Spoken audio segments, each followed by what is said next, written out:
So I was raised to believe that the more time and energy and attention and planning that you put into achieving a certain goal, the more likely you were to achieve that goal.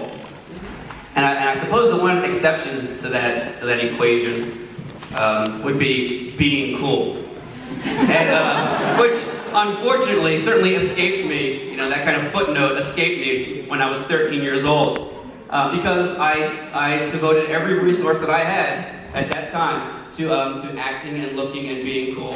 And in the mid-'80s, when I was a teenager, to me, seemingly the straightest path to being cool was to align yourself with the surfing culture.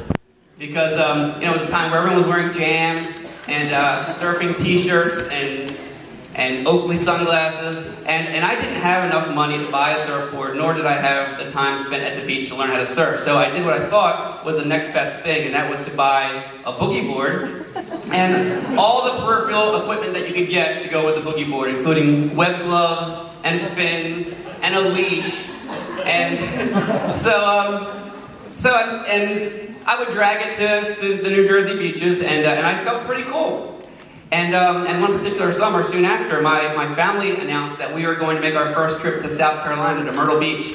And I was thrilled because this was another opportunity for me to get my gear out and parade around and act like a surfer. And what I didn't realize was the water is much, much warmer in the South, and just so happened that the waves were pretty terrible. But that didn't stop me from every day going out and just kind of bobbing, you know, with all my equipment on, my Zinca sunscreen, green or purple, you know, and just kind of wading around, just sweating to death out there.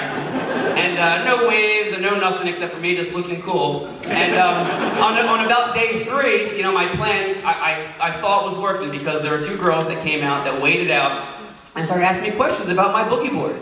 You know, and I told them all about my passion. I explained it to them, and I told them, like, this is my thing, and this is what I do, and this is how I live, and this is who I am.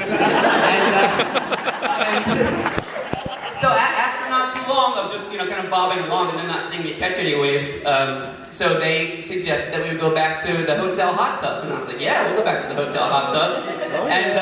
And so we went, and in the wetsuit, which is every bit as inappropriate and uncomfortable as you would imagine. And I'm sitting, you know, kind of making very nervous conversation and very benign things back and forth. And then one of us realizes that the intake, where the water is suctioned in, seemingly is missing the screen or the cover or the cap. And we could kind of put our hands on it and it would suction it and make a squeaking noise and stop the bubbles. And we were experimenting with that for a while. And eventually I decided that heroically, I'm going to go down and take a closer look at that situation.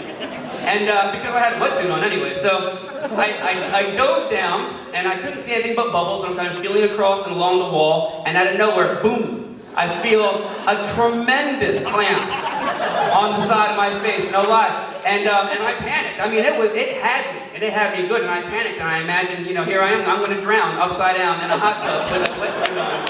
And so, in my panic state, with all my might, I put both hands against the wall and I pushed. And I honestly felt air escaping through my mouth from the side of my face. And it felt like 2 feet of skin was kind of drug behind. And finally, you know, I came free and I emerged and just, you know, completely traumatized. And they looked at me and they began to laugh hysterically. And what it was a perfectly circular hickey on my face. The darkest, most perfect circle on the side of my face. And, you know, in my efforts to be somebody who I was not, including a surfer and a playboy and an underwater explorer, you know, I realized who I was just a very tremendously awkward teen in a wetsuit, in a hot tub, with a machine made, and by the way, probably my first hickey on my face.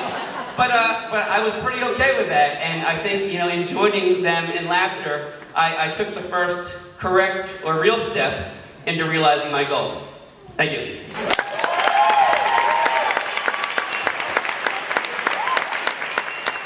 So the next time you have to do any underwater exploration, here's a snowball device for you.